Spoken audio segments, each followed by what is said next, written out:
The relatively little-known Battle of El Guettar, fought between March and April of 1943, marked a pivotal moment in the North African campaign during World War II. Taking place in southern Tunisia, this engagement was the first time that the US forces successfully repelled and defeated the battle-hardened German armor divisions, a feat that reshaped Allied confidence in the American military capabilities. Coming just weeks after the humiliating setback at Kasserine Pass, El Guettar became a proving ground for the restructured and revitalized US Army, and a signal that America had begun to find its footing in the global conflict. Before El Guettar, the performance of the US troops in North Africa had been underwhelming. The Battle of Kasserine Pass had exposed serious flaws in command structure, troop coordination, and tactical readiness. The American forces, relatively new to large-scale mechanized warfare, were unprepared for the speed and aggression of the German Panzer units. However, after Kasserine, US command underwent a significant overhaul. General George S. Patton took command of the US Second Corps, bringing discipline, aggressive leadership, and better coordination to the ranks. El Guettar would be the first test of these reforms. The battle centered around the small town of El Guettar, located in a valley flanked by steep hills in southeastern Tunisia. The town was a key strategic position on the road to Gebesh, a vital coastal city whose capture would open the door to Axis retreat routes and logistical hubs. Facing the Americans were elements of Germany's 10th Panzer Division, commanded by General Friedrich Freiherr von Broich. These were seasoned troops with extensive experience in armored warfare, having fought both in Europe and in North Africa. The American forces consisted of the US 1st Infantry Division and supporting units under the overall command of General Patton and the tactical direction of Major General Terry de la Mesa Allen Sr. Love diving deeper into military history? This video is supported by my YouTube members who get exclusive videos weekly, not available anywhere else for their kind support. You can join their ranks easily.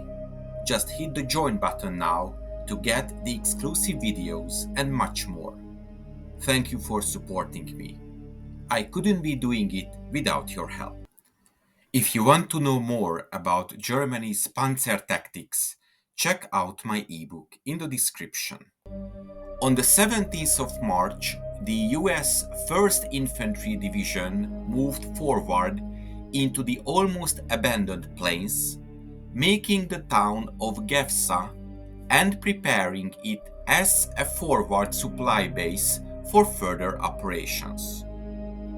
The Axis army commanders had become aware of the US movements and decided that the 10th Panzer Division should attack them immediately.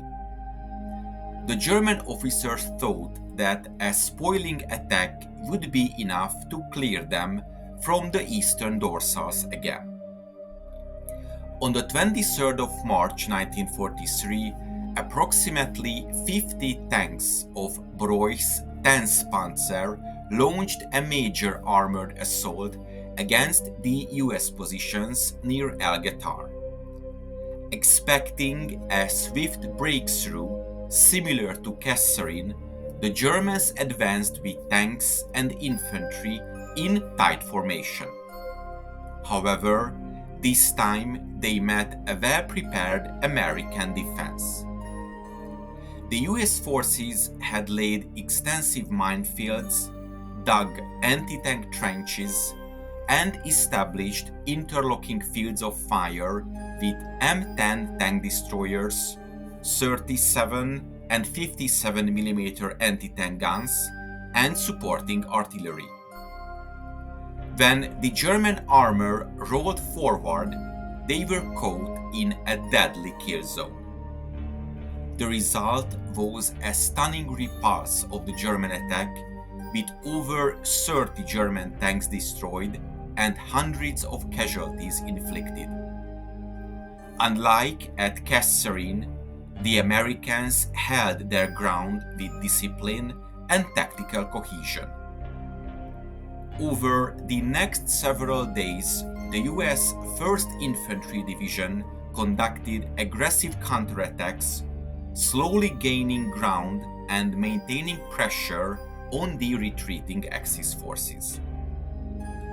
The Battle of Guettar was more than just a tactical victory. It was a psychological turning point.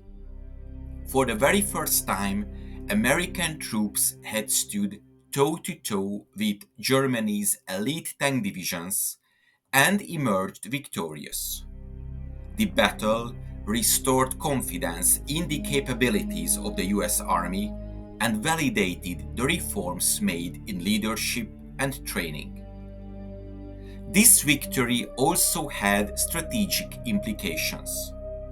It disrupted Axis plans in southern Tunisia, contributed to the encirclement of German forces, and set the stage for the eventual Allied victory in North Africa a few months later in May of 1943. Moreover, Guettar served as a proving ground for American combined arms tactics, coordinated use of infantry, armor, artillery, and air power, which would later be refined and executed to devastating effect in Europe. It is interesting to note that the battle was later dramatized in the 1970 film PATTON, which, while dramatized for cinematic effect, underscored the importance of Guettar in Patton's rise and the transformation of US Army in World War II. The Battle of Guettar may not have the fame of the D-Day or the Battle of the Bulge, but it occupies a critical place in American military history. It was the moment when the US Army, bloodied but not beaten, proved that it could adapt, improve, and defeat one of the most formidable fighting machines in modern history. Guettar was not just a battlefield, it was a crucible, but out of it emerged a force ready to help to turn the tide of World War II. I hope you enjoyed this episode. If you want to support my channel, check out the PayPal donation link in the description or consider becoming a member. To make sure you don't miss my future work, subscribe to my channel please and press the bell notification button. Thank you for watching and see you in the next video.